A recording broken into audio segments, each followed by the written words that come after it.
Text, Jobcast by Indeed, Stand 2, Interview Tips for Military Service Members and Spouses. A man appears on a video call. Text, Andrew Dennis, Military and Veterans Program. Hello, everyone, and welcome to Jobcast by Indeed. Stand 2, Interview Tips for Military Service Members and Spouses. Slide, Meet your hosts. Pictures of 3 men. So meeting your host, I myself, Andrew Dennis, Military and Veterans Program at Indeed.com. I am an ally in this group. Mario Carpanzano is a U.S. Army veteran, and he's also head of global infrastructure physical security at Indeed. And we have Tim Kirk. He's on the Learn and Experience team at Indeed. He is also an Army veteran. He was in the 11 Bravo, and he joined Indeed 2 years ago. He heads up the Senior Learning Experience team as a facilitator, and he's excited to run you through these workshops. Let's get started. Slide, Learning Objectives. Mario Carpanzano appears on a video call on the upper right corner of the slide. Disclaimer. The information presented in this webinar is provided as a courtesy, and any views and opinions expressed do not necessarily reflect the official policy or position of Indeed. It does not represent a forecast, prediction, or other indication or future market or economic performance, and should not be relied upon for such purposes. Indeed is not a career or legal advisor and does not guarantee job interviews or offers. Okay, great. Thanks, Drew. Slide, Do your homework. So I'm going to kick it off with doing our homework. In this section, we're going to talk about interviewing, what to look for in your jobs that you apply for, and what to look for in your companies. Slide, Types of job interviews, a bullet point list. First is our types of jobs, types of interviews, excuse me. So our first and foremost is our screening interview. This interview is going to be mostly looking at the qualifications you have, your experience, and what kind of education you might have. It's primarily used in your first rounds of interviews just to ensure you have the minimum requirements.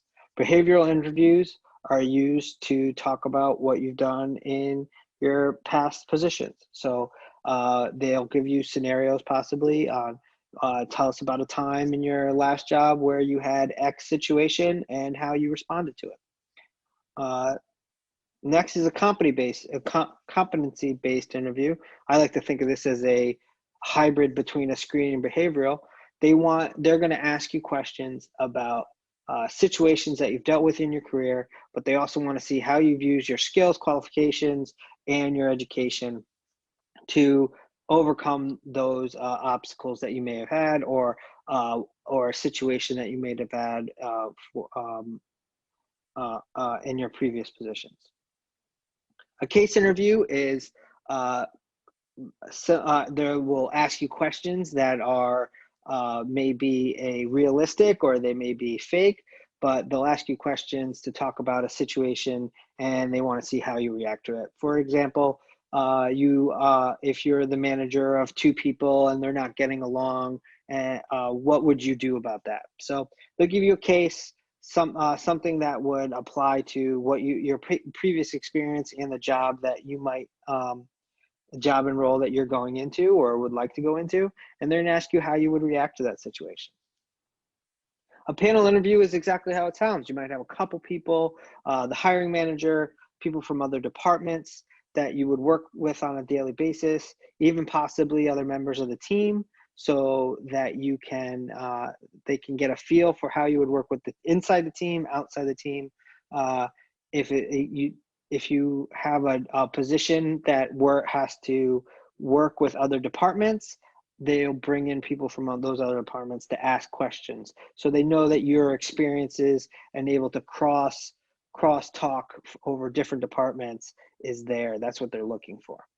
And there's no they could be, these are not mutually exclusive. It might start off as a screening interview, might turn into a competency-based interview, then they'll ask you some case questions possibly, and other people might come in and out, or however they may do it. The most important thing with any interview is to stay flexible. Open interviews, very similar to a hiring event, really are great places to network and great places to show recruiters because that's who mainly you see at hiring events, some of your skills and kind of bring your resume to life. So not only are they seeing your resume, but they're putting a face to it, and you're able to kind of better explain your experiences and talk to them about the positions they have open and their company, and talk about what you might bring to the table. And you never know, you might find a position or that you never thought of doing. It might be a title that you not have heard before, but it's exactly what you've done before and something that you want to do, which brings us to looking for a job, looking for the right position. Slide. Carefully read the job description. A screenshot shows the Indeed website. It's very easy to look for operations manager position and say that's what I want to do, but no operations manager position that you find on our site are the same. So you have to look at the scope of work, the responsibility, and match that up with what your prior experience and what your comfort level is. So it's very important. And to that point, you also want to make sure the position that you're going for might have a title that's different than what you thought before, than what you were going to get, what you initially wanted. So it's important to read that job description. It's important to make sure you have those minimum qualifications. Make sure maybe you have more than the qualifications than they're looking for, but you like the position. Make sure you highlight that inside your resume, and you build your resume to the position that you want. And then you can also look at those job descriptions and pick out parts of things that they talk about and relate it to your prior experience. It may not fit exactly, but if you can find the connections between what they're looking for in a position and something you've done, you should put that in your resume and make sure that it's highlighted so they understand that. Slide. Research the company values. A screenshot shows an employee review page from Indeed's website. Another very important thing to do is to understand who you're applying to and what does that company stand for. Many of us get out of the military, and we want to make sure we want to still go to some place that's fast paced. We want to go to a place that's team oriented. We want to go to a place that is maybe we want a place that's veteran oriented, and we want a good balance of our work to life ratio. We want to make sure that we have time for our families. And those are all important things. And if those things aren't important for you, find out what's important for you and make sure that company meets those just as you would like. So, and a lot of times that you can find this on their website. You can find this on their pages you can find this on their page on Indeed.com.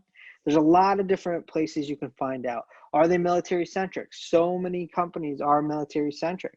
And what does that actually mean? And it's important when you get into interviews to ask these questions. What is the culture of your company? Are there many people from the military in the company? If that's not important to you, maybe you ask questions like, what is the work to family ratio? I have a family. I would really like to make sure I spend time with them. Make sure you go to a position that meets all of your needs, not just from a job, a career position or a responsibility position or looking for the job, but it meets the culture and the work to family ratio. Whatever's important to you, your job, your career should match that. And when you interview at these companies, you have to make that perfectly clear. Remember, it's okay to ask questions about the culture of a company, and you're not wrong for asking those questions. Slide. Know your pay expectations. A screenshot of a salary search page on Indeed.com/salaries. Another very important thing to think about is know your pay range and what your expectation is. When you're on active duty, it's very easy to pull up the pay chart and know exactly how much you're going to make based on your time in service and your rank. And then, of course, you have those pay multipliers like basic housing allowance or cost of living allowance or separate rations. Whatever the case is, you have all those different things that may factor in. You have to, and then you're not going to get those anymore when you get out of the military.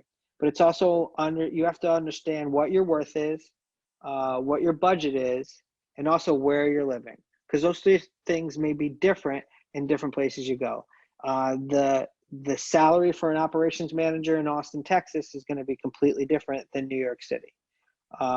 What your budget is different for everyone, and you have to make sure you have a position that allows you to meet all your budgetary needs. And then based on whatever your ability level, or what your expectation level and scope and responsibility level matches what the pay is for whatever position it is. So a lot of people will tell you when you get out of the military, don't go below this number no matter what. Well, sometimes you might have to go above. Hopefully everyone goes above. Sometimes you might have to go below, but you have to understand what is too far below. If you can't pay the bills, then it's not worth taking that job. When I got off active duty, I almost took a position that was 25 to 30% lower than what I was making on active duty. And I was going to do it because I needed a job and I was getting nervous. And I stopped and I looked at the job, I looked at the responsibility, the scope of work, the salary, how the salary met my budget. And I stopped and I said, and I declined the position, because the best thing for me was to look for a job that was closer to what my needs were, my financial needs were, and from a position standpoint, closer to my needs from a position, and wait and look for another job. So I did. And within 3 months, I had another position much closer to what my salary was. And I moved on from there to a much more comfortable position here with Indeed. So know what your worth is, but also be realistic. Slide. Many employers are now doing interviews virtually. Lastly, let's talk about virtual interviews. The pandemic obviously has highlighted virtual interviews. Everyone is doing things from their home, but it wasn't uncommon before then. All of my interviews with Indeed were over Zoom or on the phone. And that was just based on situational. And that could still happen. No matter where you are, the situation might be that you find yourself on a Zoom call when they're right down the street, even after this pandemic. So it's important to know what to do. Slide. General best practices, a bullet point list. Make sure you find yourself in a nice quiet place. You check your surroundings. Your computer's in a good spot. They can see you very clearly. The lighting as well. If you want to have a cool background like this, I don't think anyone would frown on that, but I would also maybe do something more neutral, or just have a very clean, whatever's behind you, have it nice and clean. Don't be in front of any windows that can actually make some glare and it doesn't look very good. Make sure there's no lights right above you, because that could shine down on you. That doesn't look great either. You just want to make a nice, clean presentation. You want to make sure that the focus is on you and not something that's happening in your background. Have a copy of your resume with you in case you want to refer to it, and give yourself a glass of water in case you need it. Maybe you're talking talking more than you expected and you need some water. Whatever makes you as comfortable as possible, go for it. The point is to replicate you in the room, and having a conversation with someone just using technology, right? Slide. Technology best practices, a bullet point list. So check your webcam, check your microphone, check your audio, make sure all that is working properly. Do some checks, do some tests with some people, maybe with your family members or a friend beforehand, make sure everything's working properly. Close any other windows or applications you have on, any calendar messages. Make sure your internet connection is good. People are understanding if your internet goes out, but if you can avoid by making sure something's not downloading or whatever the case is on your internet connection, do everything you can to do that. Whatever alerts that might come up on your phone, shut those off. I would even take your phone, put it in another room. Don't even let yourself be tempted to take a look at it or go off with an alarm and you get sidetracked. Slide. Set the stage. And lastly, dress professionally. If the interview calls for a suit and tie, put on that suit and tie. Whatever, and it's okay to ask those questions. Send an email to the recruiter and ask what the attire is for the interview. Make sure you dress right. Adjust your lighting, like we've talked about. Make sure everything is set up. You want to make sure that focus stays on you the whole time, and center yourself inside the frame of the camera, just like I have mine set up right now. Right, look as best you can, because it can be, if you don't do it all the time, it's hard to look right into the camera lens. Do the best you can, and whatever happens, someone walks into the room, your internet drops, whatever the case may be, respond appropriately, apologize if the situation mandates it, and just move and try to move on from it as best you can. Don't get flustered. Just do the best you can. Everyone is pretty understanding with what's happening, especially with technology, that sometimes it doesn't always work. If you can't get back on for whatever reason, send an email, make a phone call, say, I'm sorry for what happened. I'd really like to reschedule, and move on. You put yourself at ease that the reason why you did the reason why no one will not hire you for your internet not working. That's not the way it works, really. So I hope these were great tips for you. I hope they're helpful. Good luck with all your endeavors, and this ends my section. Thanks, guys. Slide, how to ace the interview. Tim Kirk appears on a video call on the upper right corner of the slide. Thank you for getting us through our first section, Mario. Tim here to lead you through our next section, which is how to ace the interview. You've got your foot through the door. Now we need to work on how do we talk through the interview, what's our mindset, and how can we provide our value add to this organization. Slide, mind your manners. And so what we're thinking about first when we're getting into this interview day, when you wake up that morning, go through a good routine for yourself, whatever that is. Whether you're one of those folks who loves to work out, you eat a certain breakfast item, whatever that is, make sure you go through that routine that gets you set and ready for the day. As you're going throughout that day, be sure anyone you're coming into contact with, whether they work at this organization or not, you are being kind and mannerly to. It helps project an air of positivity while you're going through this process, and making sure that you're thankful and expressing that gratitude for the opportunity and that you have through this day.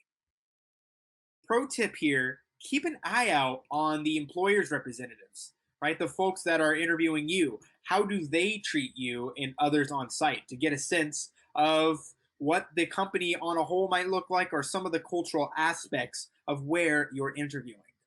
Slide, body language, a bullet point list. As you're going through, you're making sure that you're being mindful of your body language. That's in person and virtually, right? You're looking at the interviewer, you're making sure you're establishing that eye contact. If you're on a webcam, you're staring at that camera. It can be really difficult. I know you want to see people's faces, but stare in that camera to give that natural feel, or as close to natural as if you're having a conversation. Maintain good posture. If you're on a webcam or in a virtual environment, make sure that you're within the full frame of your picture. You've got a little bit of space between the top part of your head and also the frame. Or you don't want to be cut off while you're viewing. So make sure you're navigating your space as best as possible. If you're in person, maintaining good posture, sitting up, standing up, whatever that is, to ensure that projection of confidence. Make sure you're nodding while listening, or if you're on a webcam, lean towards the camera. What leaning in signals is that you're interested. And so do that throughout the interview process, and paying attention and being mindful of your body language. And if you need to, feel free to utilize appropriate hand gestures. We don't want to use too many hand gestures or be too animated, but we also want to make sure we're paying attention, that we're not fidgeting or we're looking away from the screen or looking away from the folks that we're interviewing with. Right? We want to showcase that engagement. Slide, craft answers to common interview questions, a bullet point list. Now, there's a few things that will come up, and especially when it comes to questions that are very common throughout the interview process. And so what you want to do is think about these questions and we can walk through what potential answers might look like for you as you're going through. Right? Tell me about yourself. This interview, they're gonna start out with this one, and this question is not meant for you to open the floodgates of your life and tell them anything and everything. What it's really meant is to give you that elevator pitch of yourself, right? What type of position are you looking at? What are the activities? And then some relevant highlights of your backgrounds, how they apply to this position and what you can specifically do about it, right? If you'd like, you can generally throw in some pets or hobbies or family, right? We want to be personable. We want to be relatable there, but we don't want to go too deep. You want to be memorable in this process. You want to be personable and relatable. So share some personal pieces, but also wrap it back and circle it back to it relating to that job. Why do you want to work here? They'll ask this question specifically to make sure that you took the time to research what the company values are, where they're headed, what are products, whatever that means. And so they want to see where you can fit in and provide that value add, right? With where that company is going, where that organization is going, what they do. One of the biggest pieces on here that I do want to cover and point out is, why are you leaving your current job? That's one of the biggest ones. There's a ton of reasons out there. Make sure you prepare a very thoughtful answer here and give the interviewer the confidence that you're being deliberate about this change. Do not focus on the negative aspects of your current or previous job. One of the worst things that you can probably do that doesn't look too well is essentially badmouth your previous employer or previous manager, whoever that might be. Focus on the future. Focus on what you hope to gain in this next position. Even if you had a bad experience at your previous job or location or area of work, talk about, I wanted a new challenge. I needed something new. I wanted something different. I needed to develop myself more. And that's why I'm here today. Be sure you work through your stories, right? A difficult work situation, how you overcame it. Have these stories lined up. Where did you find that success? Why was it difficult? Where did you develop? Where did you grow? What did you learn? And then lastly, what are the skills that you can bring from your military experience, right? Tap into that. Tap into those transferable skills that will help relate to this role. All the things that you had in the military or a part of the veteran community, whatever that might be, that's teamwork, that's mission oriented, that's being efficient, that's being effective. And I'll come back to talking about those. But be sure to start crafting your answers ahead of time. Script out what it might look like. That way, in the moment, you're natural, you're prepared, and you're ready for the answer. Slide, be sure to, a bullet point list. While you're answering, be sure to consider your audience. Avoid that military jargon or acronyms, things that folks who are not familiar with the military will not know. And if you do need to bring something up, simply explain what that is, right? What's the Cliff Notes version or a shortened version or definition of what that means, right? You don't want the interviewer to lose the meaning of your answers while they're trying to understand what you're actually talking about. Speak positively. Even if you're talking about a difficult situation or challenge, talk about that positive aspect of what you learned, how you grew in that moment, and how you developed over time. And provide those examples, real things that have happened to you that have prompted you to think about where you're at and where you want to go. Showcase that enthusiasm for teamwork. That's a big part of being a part of the military, but also that's what companies and organizations are looking for. Can you be a team player? Can you be a team leader? Can you lead others to greatness? Right? Projecting that enthusiasm. And then lastly, be confident. You have made it this far. Showcase that. While you're talking, while you're speaking, while you're engaging with folks, showcase your value that you can bring. If you're at the interview stage, that means they've already seen something within you. So have that confidence on hand and project it throughout the process. Slide, be a star. When you're engaging in discussion, be sure to use the STAR method. It stands for situation, task, action, results. This allows you to compartmentalize your experiences in life and formulate them into a very succinct and straight to the point story. That way, it has a start, a middle, an end, and then how you essentially had an impact. And so, situation, what's the context of your story? When, where did it happen? Task, what role did you play in that situation? Right? What were you trying to achieve? Action, what decisions did you make? What did you actually do? And then results, what happened? What resulted of your actions? What came out of that situation or that experience? Right? It helps highlight your skills and your accomplishments and helps keep those stories focused. You don't want to run on and on with the stories. That way you can maximize your interview time. Right? Interviewers really truly appreciate concise answers as they're conducting many interviews throughout the day. And so you want to allow your answer to happen, and that way you can ask more questions. You're trying to bank time so that you can ask questions to the employer. That's key. Slide, highlight transferable skills, a list of skills. I mentioned this a little bit ago, but we were talking about highlighting those transferable skills. These are super important and will be your secret weapon. All of these things that you see here on the screen, adaptability, leadership, organization, teamwork, rebuilding trust, self-discipline, strategic planning, problem solving. These are all things, that folks in the military have have a very deep knowledge of and experience with. And so what you want to do is focus on these.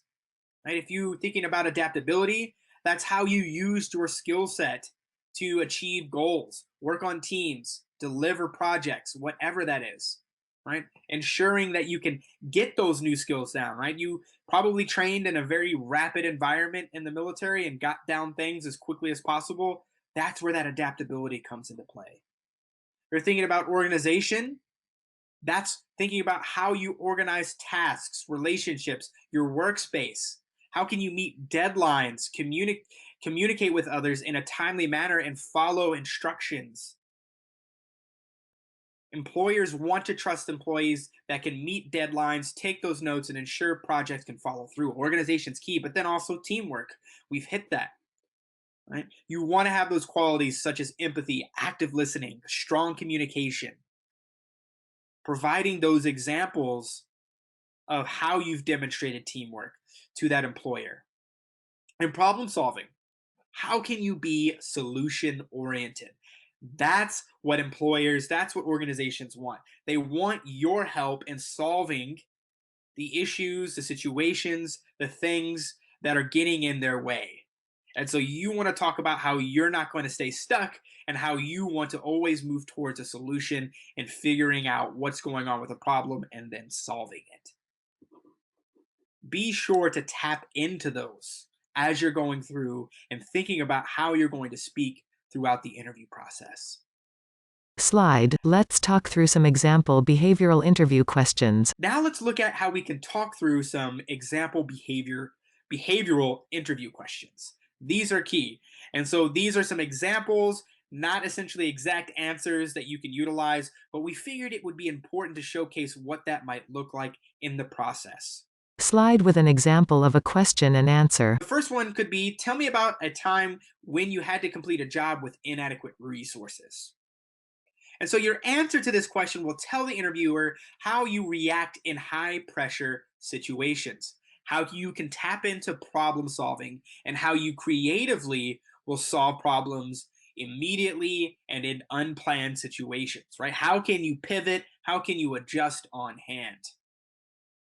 This is considered a behavioral based question because it requires you to provide a specific example that occurred in the past. So make sure you're thinking about when these have come up.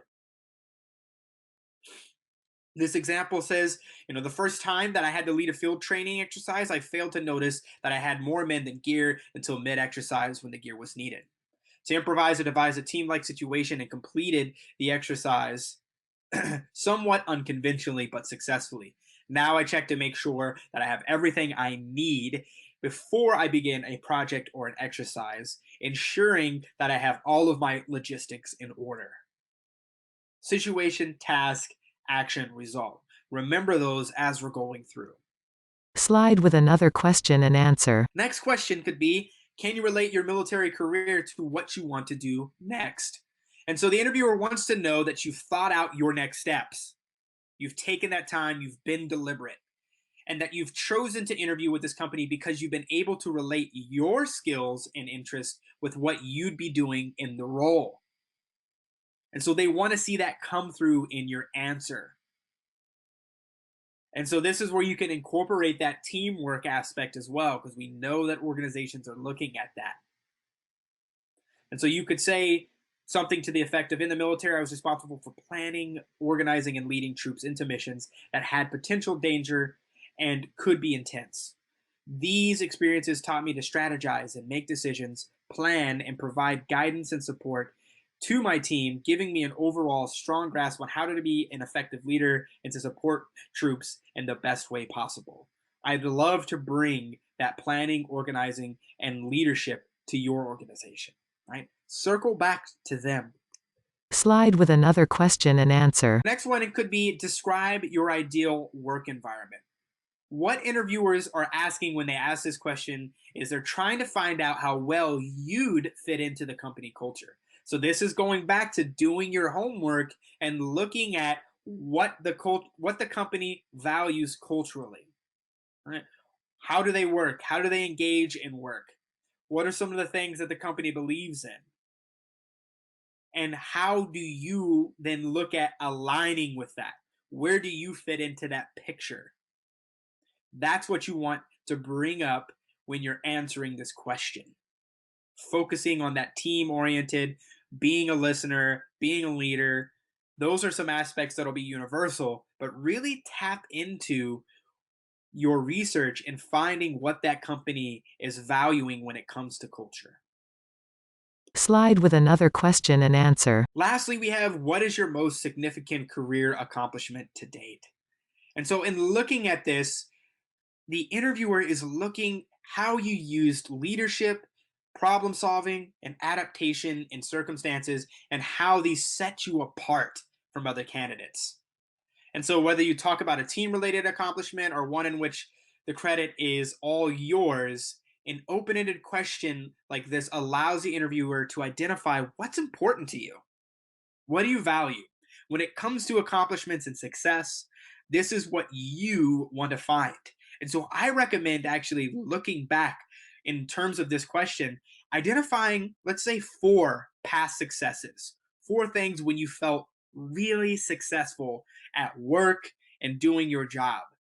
What led to that success? What did it contribute? What was the impact? You really and truly want to showcase that in your answer. Make sure your response omits and doesn't have that military jargon. We're going back to that. Remember your audience. Folks won't know. But make sure you're transferring that information and those accomplishments and saying it in a way that folks can receive on the interviewing end. Slide, ask thoughtful questions, a bullet point list. After you've wrapped up and shared your answers to a few questions from the employer, then it will be your turn to share your own questions to them. And this is key. Right? You want to come to the interview with questions in mind. So beforehand, practice at least asking 3 questions. I'd at least would have 5. These are some solid ones that you can start with, right? Can you tell me more about the day-to-day responsibilities of this job? Especially if you're talking with the hiring manager, right? The person that might be in charge of you or be your manager. That's a great question for them.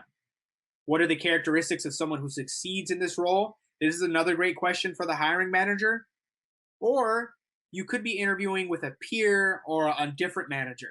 So looking at identifying what that looks like. And then also, what do you like best about working here, seeing what people enjoy most. And then one of my favorites is the third question here is, what are some challenges you've seen people in this role or on this team face? That's a big one. What are some of the current challenges your company, your org, your team is facing these days? And how do you plan to move through them? You also want to get information from them. How do they see problems? How do they solve for them? How do they work through these issues? You want to establish that information because you're interviewing them as much as they are interviewing you. So ask those thoughtful questions. Slide, follow up with a thank you email. A screenshot shows an example email. When you're wrapping up, be sure to send a follow-up thank you email. Send it within 24 hours. That way it's fresh. Make sure that you thank folks for their time, from the recruiter to the hiring manager, whoever you came into contact with, and reiterate your enthusiasm for the role and where your value add is. And if there was something that stuck out to you in that conversation that they said, put that in the thank you email. What that does is showcase that you were actively listening and keying in on their experience as well. Keep it to the point, but also not too short, right? We want folks to remember us. So having a few sentences, having a few paragraphs, talking about what happened that day and how you want to bring your skill set to this organization. Slide, learn more. A screenshot shows a page from Indeed's website. Feel free to learn more on our website, indeed.com/hire/veterans. It's set up for you, and there's tons of resources and information that can help you out in this process. And we're also here for you, the folks who work here at Indeed. We want to see you be successful throughout this process. Slide, we help people get jobs. And remember, we are here to help people like you get jobs, veterans and folks in the military community. So thank you for being a part of today's session. And we look forward to seeing you in the future and getting you that job. Thank you so much. A woman appears on a video call. Awesome. Thanks, Tim. My name is Jackie Scarmazzo. I'm actually going to be leading the Q&A today, and I'm seeing some really great questions. But before we jump into that, let me introduce some of the folks on the panel. So again, I'm Jackie Scarmazzo. I am a technical recruiter with Indeed. I'm also a Navy spouse, so this is definitely very near and dear to my heart in any way that we can help you out. I'm going to pass this over to Christina. Why don't you go ahead and introduce yourself? Christina appears on the video call. Hi, everyone. Thank you so much for joining today. My name is Christina Rippo, and I'm a university recruiter here at Indeed. Been with Indeed for a little over 5 years now, so really excited to be here to help answer any of your questions. Awesome. Cynthia. Cynthia appears on the call. Hello, everyone. My name is Cynthia Garza. I'm a technical recruiter based out of Austin, Texas. I'm super excited to be here. I'm the daughter of an Air Force veteran and the granddaughter of my grandfather was in the World War II. So he was in the Army and fought in World War II. So super excited to be here, and thank you. So I am going to go ahead and kick this off. And Cynthia, you're going to start us off here. So let me read this question. Slide, question 1. Is there any way to recover from a bad phone interview? Example, interview starts off fine, but then the one starts having trouble articulating answers and starts sounding off, we'll put that. What would you recommend for overcoming this? Okay, great question. So is there any way to recover? My answer to that is absolutely. So first and foremost, I can appreciate anybody that is self-aware. So in the middle of your interview, if you notice that you're rambling, it's okay to stop and just take a second to recover. The bad thing as a recruiter, if I hear that somebody just is rambling and rambling and rambling and they never notice, that's definitely not a great sign. But when I'm speaking to a candidate that actually noticed that, that does show me that they are self-aware. So it's okay to say, you know what, in my excitement, I'm a little bit nervous today. And that's normal, right? When you're interviewing, you're going to be a little nervous. So it's okay to say, in my excitement, I think I rambled a little bit on that. So I'm gonna circle back and try that again. And then just try to recover right then and there. As a recruiter, I can definitely appreciate that. However, if you notice that after the fact, once you've already hung up, take some of those tips that Tim just discussed here a few minutes ago, and include that in your thank you email. So when you send that thank you email, be sure to include that. It's okay to say, just to be transparent with you, I was a little nervous, I got a little too excited, and I think I rambled a bit. These are the points that I would really like to reiterate, and maybe just highlight 3 bullet points of something that you were not able to convey in your phone interview. So absolutely, you can recover from that, either during or after when you send that thank you email. Awesome. And also, on another hand, I would love if anybody has a recommendation. Slide, question 2. What if you're nervous or there's a lot going on and you kind of lose your train of thought? What type of tools would we recommend? Great question. So I'll take that one as well. So if you know that it's just in your nature that you're going to be nervous, and like I said, we're all human, and I think everybody is naturally nervous in any kind of interview. So if you know that ahead of time, first and foremost, you want to practice. Obviously, in our chat, we've posted several different resources. So there's so many different questions that you can practice ahead of time. So practice with a friend, practice with a neighbor, virtually, social distance, of course, or practice in the mirror. Do what's comfortable with you, but try to practice ahead of time so you have that verbiage just sort of fresh in your mind. And then during the interview, it's okay to have a notepad with you and take notes. Take notes on what your interviewer is saying. Make sure you understand the question. Jot down the question. Now, you're not going to have time to write down the entire question, especially if it's a lengthy question, but definitely jot down the bullet points and make sure you're answering the question. When you're done with that question, it's okay to ask your recruiter or the hiring manager, whomever you're speaking to, just to ask, did I answer that sufficiently, or would you like a little bit more detail? And of course, if they want more, they're going to tell you, yeah, go ahead and elaborate a little bit more on XYZ.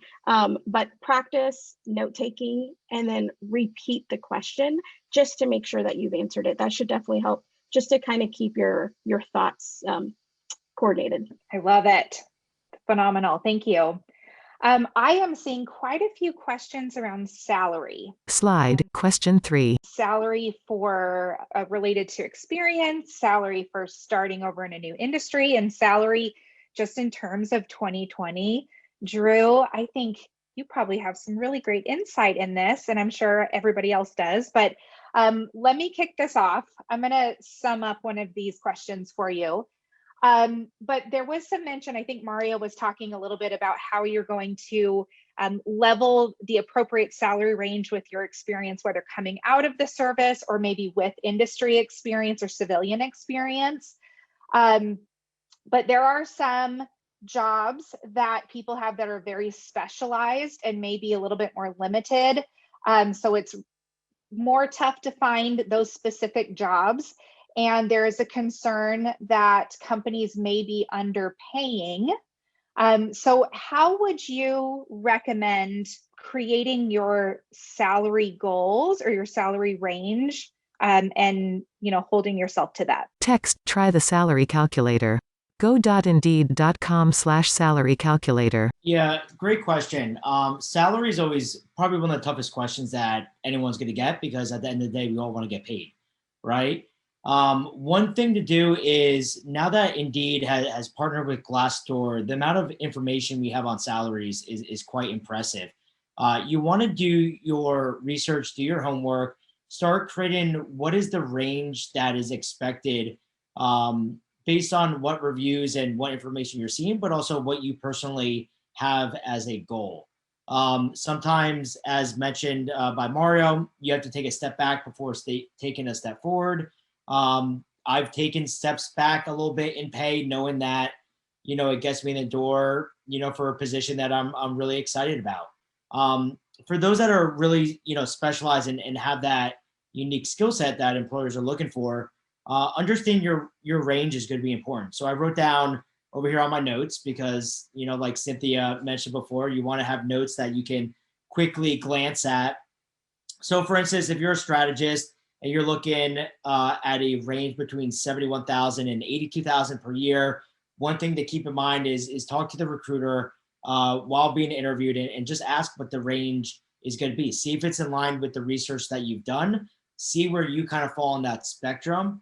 When you get to the offer stage and they send you maybe 71K as the initial offer, you can always push back a little bit and say, well, based on my research and my qualifications, I think I would be better suited at 76 as a starting point because of X, Y, and Z. Now the employer goes back to everyone and be like, you know what, this person is right. Maybe we can bump it up a few extra thousand to make sure we're secure in this talent. At the end of the day, it is a talent war out there. So you want to position yourself in the best way possible to have them negotiate with you and say, we really want you to join our organization. Let's cough up that few extra thousand. Now, if you're not really getting what you're wanted, and you're kind of hitting that brick wall over and over again, maybe exploring different roles or going back to the drawing boards to see if you're kind of putting your bar set way too high, and doing like a self-check and a self-assessment. I think that's one of the things I've said for a few years now is we always think we're worth more than we are to the employer. That's kind of one of those crazy things to think of. But at the end of the day, most employers do have a spectrum and a scale that they have to follow because that goes all the way up to the top. So you have to play around with that wiggle room. You can't just, put your flag in the sand, so to speak, and not really be able to negotiate. Slide, question 4. There's also a question in terms of not feeling like you can negotiate because you're currently unemployed. How would you go about doing that or addressing that? I would say quickly to jump back in there. I would never take unemployment as a way not to negotiate. Text, reach your earning potential, 7 steps to negotiating your pay.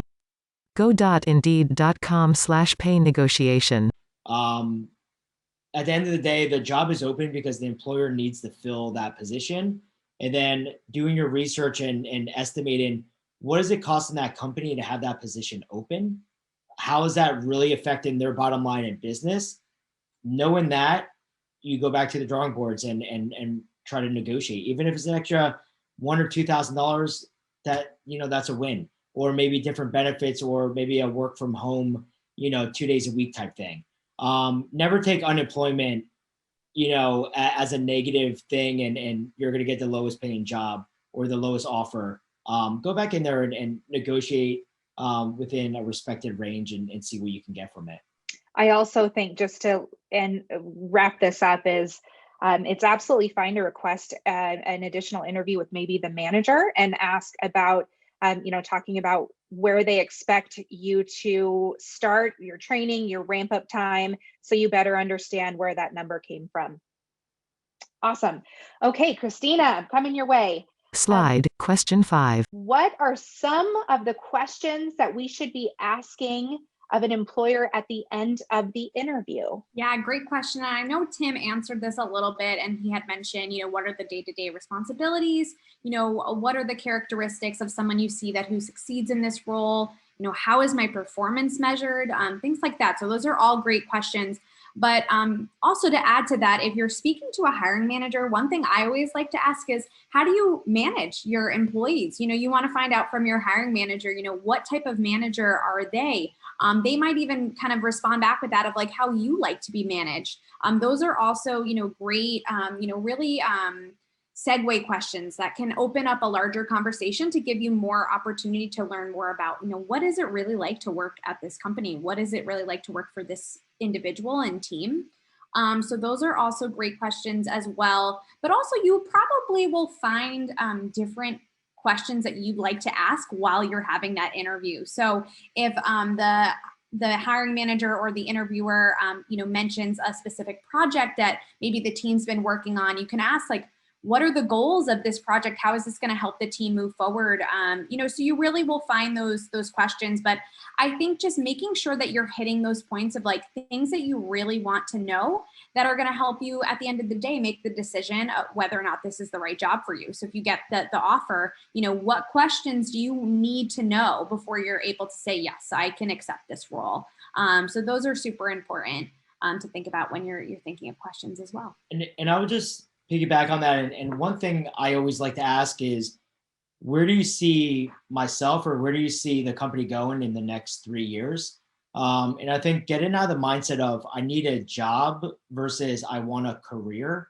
And a career doesn't mean that you're going to be at this company for 20 years. A lot has changed since that mindset, but at least having like a 1, 2, 3 year plan, and seeing where you're going to go. Again, maybe you're not going to get the amount that you want day one, but if you know they are going to invest in you for those next 3 years, then maybe, putting in that effort or taking that position would be the best thing for you.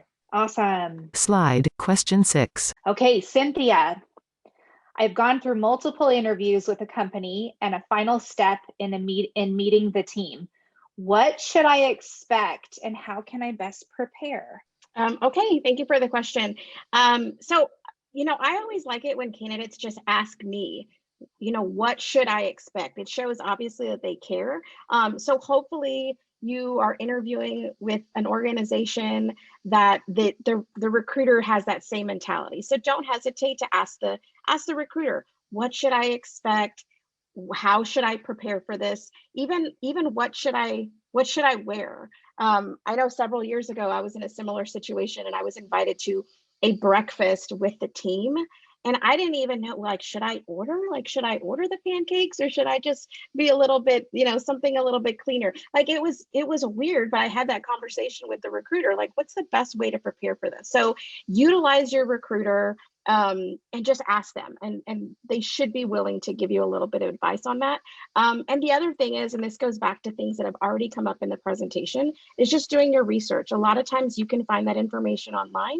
I know we've mentioned Glassdoor. You can find tons of great reviews and see if you can find some of those answers that are out there of other people who've gone through the same experience. So the feedback's out there, the reviews are out there. You just got to be willing to, one, ask those questions and do a little bit of the research.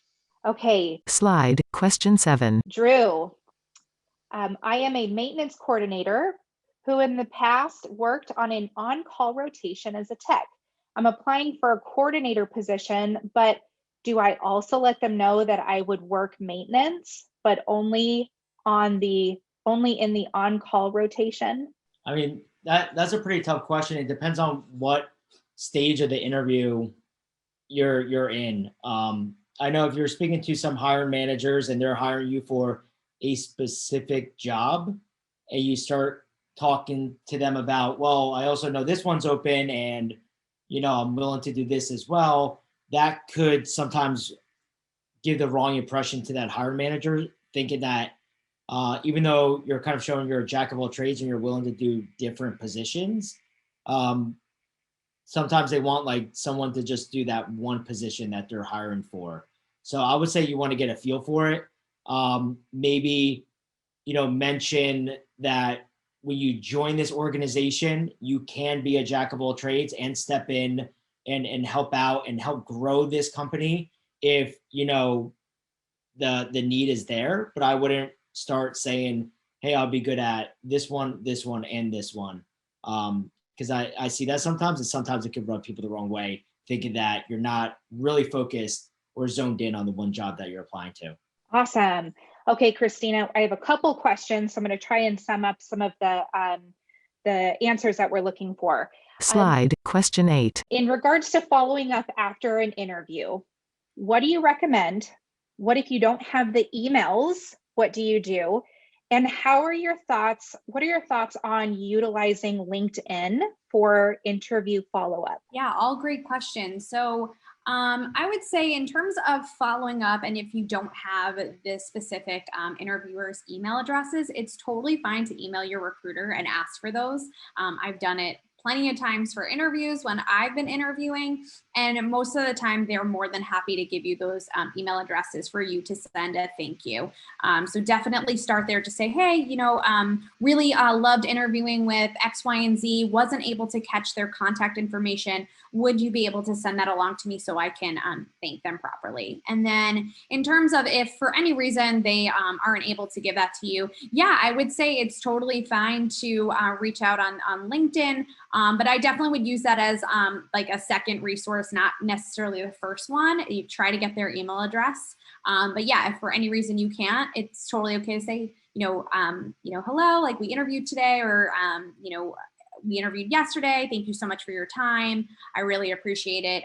Wanted to connect. So that is definitely okay. And a lot of hiring managers will say, like, feel free to connect with me on LinkedIn or some of those workplace social networks. So definitely think that's more than appropriate, as long as you don't have their contact information. So I have also seen job seekers write hand notes if we weren't in the pandemic, and just deliver them to the front desk. That's absolutely fine. Or reach out to maybe like their HR alias and ask for a good email to send a thank you to. Sometimes as a recruiter, we will absolutely share that with your interviewing team. So don't forget that you can definitely leverage your point of contact.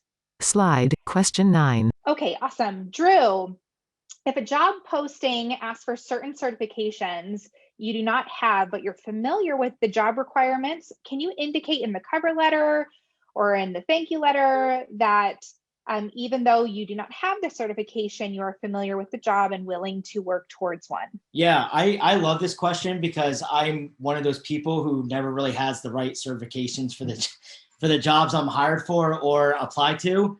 Before I even got into tech and program management and working at Indeed, I used to train canines, police dogs, search and rescue dogs. And the first job I got was a sales position in tech in New York City, which is a really hard market to get into. Didn't have the certifications, never did tech. My degrees weren't anywhere near what that was.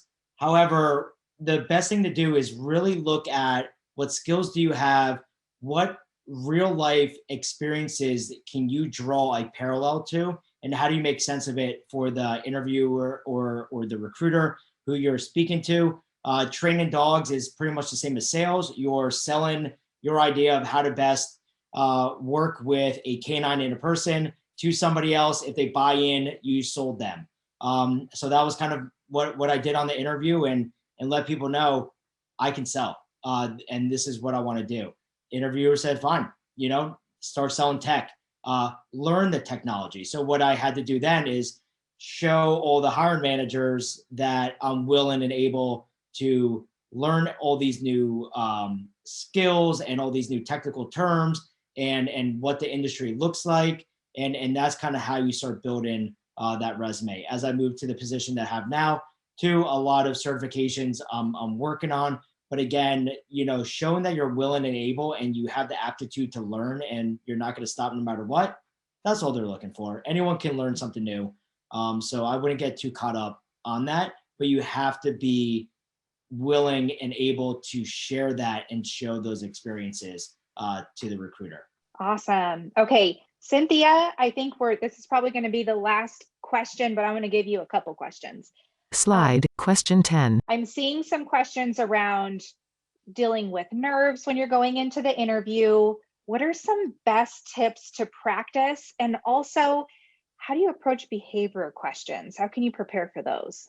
That's a great question. So the behavioral questions, they are all over. Like I said earlier, we have so many resources with so many different examples of behavior questions. And I think with that, it just comes down to practicing.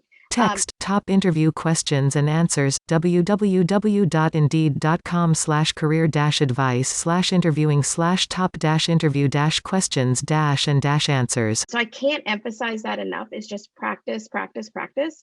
If you have to record yourself, that's not always comfortable. People don't like to either hear themselves. They think they sound funny on audio or even, setting up a camera and just practice. And so you can see if you have any nuances, if you say a lot, or if there's anything that you do, you absolutely have to practice. So unfortunately, that's the only way to get around that is just practice so you feel comfortable with that. And then when it comes to just preparing and sort of calming those nerves, I think everybody just has some different things that work best for them. For me, I like to listen to meditation apps. So there's some really great ones out there. Calm, Headspace are a couple that, we're not affiliated with them, but I highly recommend them just to kind of get you in the right mindset and the right state of mind. But if you're somebody that you enjoy candles, it's really a preference. Just doing whatever calms you down and makes you feel comfortable. So I think that one is just sort of personal to everybody, and it's going to just come with time to find out what gets you in the right headspace. But I believe it was Drew that mentioned it earlier. Like, you have to go in with confidence.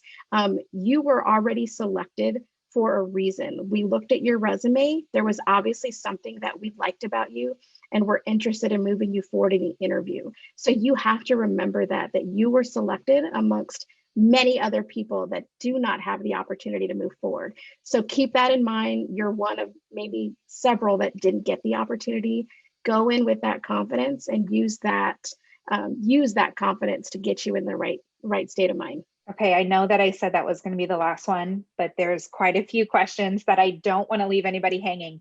Christina, I think this is all you. Slide, question 11. Talk about following up after you haven't heard. What's appropriate? What's best practices?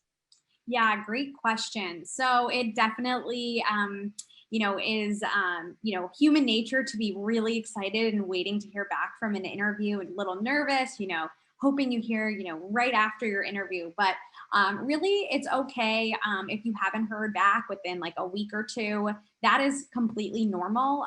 You never know what stage of, interviewing the company is in. You could have been one of the first few interviews, and sometimes they do like to conduct all the interviews and then make a decision. So it's totally normal to not hear back for a few weeks. I would say give it a 2-week, time. And if you really, are still curious, just send a nice, polite, follow up to the recruiter, like, hi, was really happy to interview with the team. Just wanted to see if you had any updates on your end. Thank you so much for your time. And most of the time, they're totally open to, kind of being transparent about, hey, we're actually still interviewing. We're hoping to have some updates in the next, few weeks or the next few days. And then, once you hear back from that, you can kind of put that check marker on your calendar. Okay, they told me another few weeks. Let me just, wait it out a little bit, and then you'll likely hear back from there. So I would say that's a good kind of point. Give them at least 2 weeks. That way it's not too crazy, but gives you enough time to really say, hey, had a great conversation, looking for updates, and you should be good from there. Yeah, and to piggyback off of that too, for whatever reason, say the role was recently filled, or they went with a different candidate, still having that constant contact with that recruiter and just saying, hey, keep me in mind next time this position is open. If it's for one of those like evergreen type of roles, that's going to save the recruiter time. Is also going to show the recruiter that, you're geared towards getting this position, and you're really looking forward to working at that company. Persistence is probably the best, word I could throw out here. You have to be persistent. There's a lot of candidates looking for a position. So the more touch points you make in a respectful manner and just staying on top of it can really help you out in the long run. Awesome. Thank you so much to everybody who joined us today on the webinar. We were so excited to put this together. We wish you all the best of luck in your career ambitions. Slide, check out our other jobcasts. go.indeed.com/jobcast. Please utilize our tools. We have such a wide range of different directions you can go to really fit any type of situation that you're looking for additional information. I hope you all have a great rest of your week. I wish you a belated happy Veterans Day. And again, thank you so much. We hope to see you soon. Text Jobcast by Indeed.